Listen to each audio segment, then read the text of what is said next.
Si las jóvenes de la Europa medieval hubieran tenido plena conciencia de lo que realmente les esperaba dentro de los conventos, muchas habrían reconsiderado su elección antes de optar por la vida religiosa.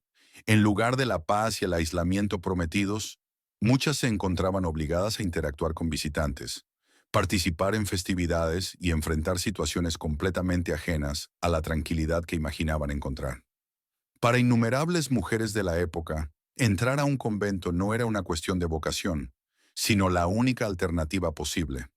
En una sociedad que las dejaba sin opciones, sin posibilidad de casarse o heredar tierras y bienes, enfrentaban el riesgo de la pobreza y la marginación. Ante este panorama, convertirse en monja era la única manera de asegurar sustento y protección, evitando el abandono y la miseria. Sobrevivir en la Edad Media era una lucha constante. Epidemias devastaban ciudades enteras. Guerras interminables reducían aldeas a escombros y la inseguridad acechaba cada rincón. En este contexto, muchas jóvenes eran empujadas a los monasterios como una forma de refugio forzado. Se decía que solo las mujeres vírgenes podían ingresar a la vida religiosa, y en algunos casos incluso se realizaban pruebas para confirmar esta condición. Sin embargo, la medicina de la época era tan rudimentaria que no existían métodos confiables para verificarlo y, en la práctica, pocos se preocupaban por hacerlo con rigor.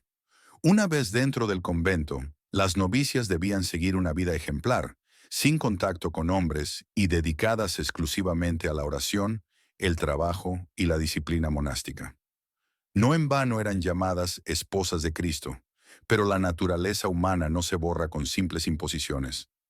Reprimir deseos y emociones era un desafío constante, por lo que su rutina era estructurada de forma extenuante para mantenerlas ocupadas desde el amanecer hasta la noche.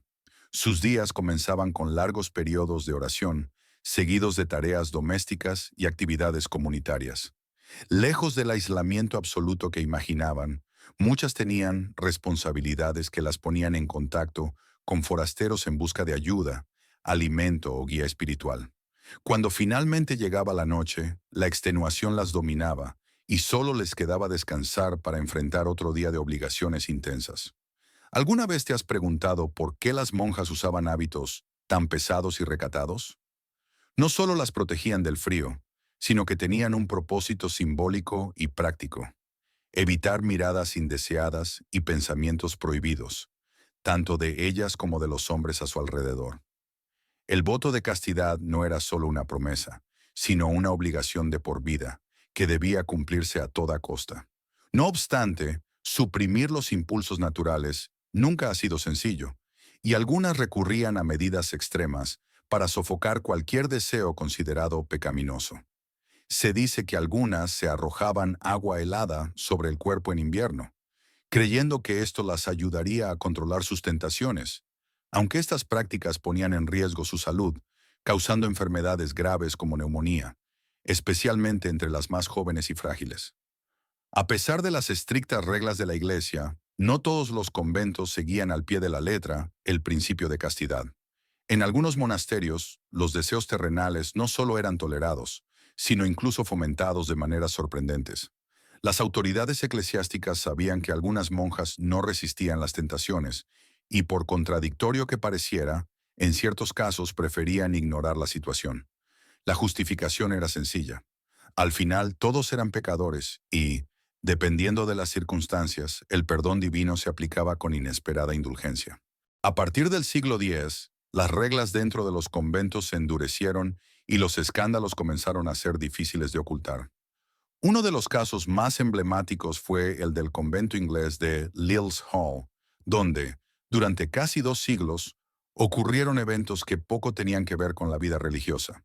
Algunas monjas rompían los ayunos, lo cual ya era una falta grave, pero esto era solo la punta del iceberg. Lo que realmente escandalizaba a la comunidad era el constante tránsito de hombres del pueblo, muchos de ellos en estado de embriaguez, con libre acceso al convento. El detalle más impactante es que estas visitas no eran casuales. Para pasar tiempo con una monja, se debía pagar una suma de dinero que variaba según la situación. Como en cualquier otro ámbito de la sociedad medieval, el dinero lo determinaba todo. Los visitantes más adinerados solían interesarse en las novicias recién llegadas, quienes inicialmente se resistían a participar en estas prácticas. Sin embargo, con el tiempo, muchas terminaban cediendo ante la presión del entorno. Curiosamente, el primer encuentro con una novicia solía ser el más costoso, demostrando que, incluso dentro de los muros sagrados, el poder económico dictaba las reglas. Las monjas más experimentadas, generalmente de mayor edad y acostumbradas a la rigurosa vida conventual, ofrecían sus servicios por tarifas más accesibles, convirtiéndose en la opción preferida de los campesinos.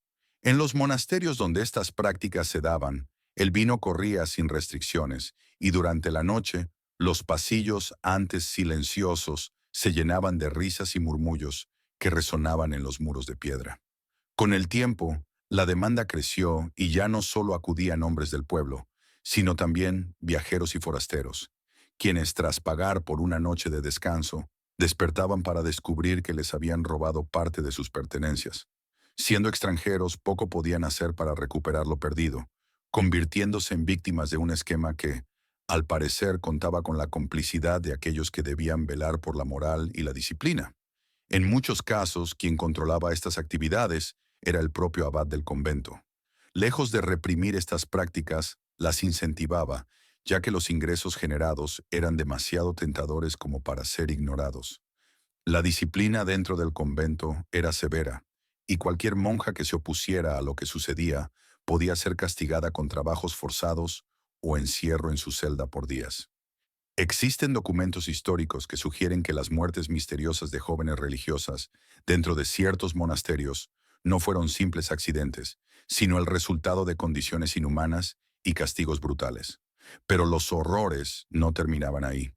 Circulaban rumores sobre el nacimiento de niños dentro de los conventos, supuestamente hijos de monjas y visitantes. El destino de estos bebés sigue siendo un misterio. Algunos informes indican que eran enviados en secreto a otros lugares para ser criados lejos de miradas indiscretas. Otros documentos sugieren desenlaces aún más oscuros. A pesar del endurecimiento de las normas, los intentos de controlar estas prácticas fueron en gran parte ineficaces. Guardias armados comenzaron a vigilar los conventos y abadesas problemáticas fueron removidas de sus cargos. Pero nada de esto logró erradicar completamente estas actividades. Incluso surgieron evidencias de un comercio clandestino de jóvenes monjas, vendidas y enviadas a destinos desconocidos. Mientras tanto, muchas abadesas llevaban vidas opuestas a la pureza que predicaban. Algunas mantenían relaciones discretas con sacerdotes y nobles, sin temor a represalias. En ciertos conventos se sabía que algunas tenían hijos, criados dentro del monasterio como algo natural. La justificación era siempre la misma. Todos cometen errores y, si Dios es misericordioso, basta con confesar los pecados para seguir adelante. Estos hechos no eran excepciones, sino situaciones recurrentes en la Europa medieval. Los altos mandos de la Iglesia sabían que estos comportamientos amenazaban la reputación de la institución, pero las medidas adoptadas rara vez surtían efecto. Quizás, si las reglas hubieran sido distintas, la historia de los monasterios habría tomado un rumbo completamente diferente.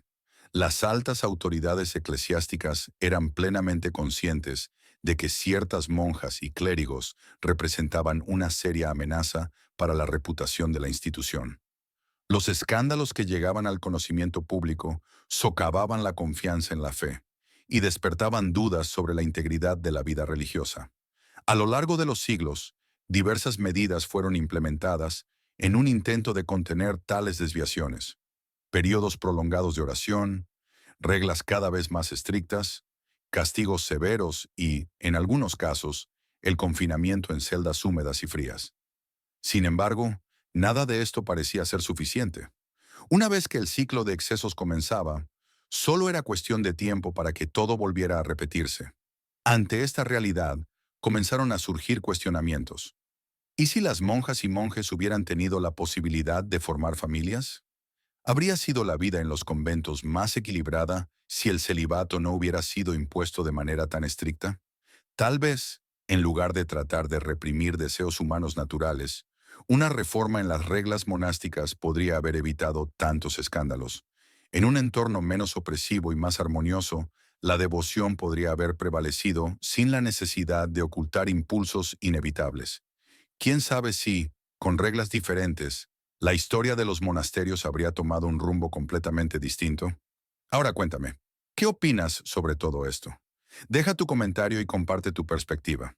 Si te interesa explorar más sobre estos temas, no olvides seguir el contenido para futuras publicaciones y descubrir cómo aplicar principios espirituales en la vida cotidiana. Nos vemos en el próximo artículo.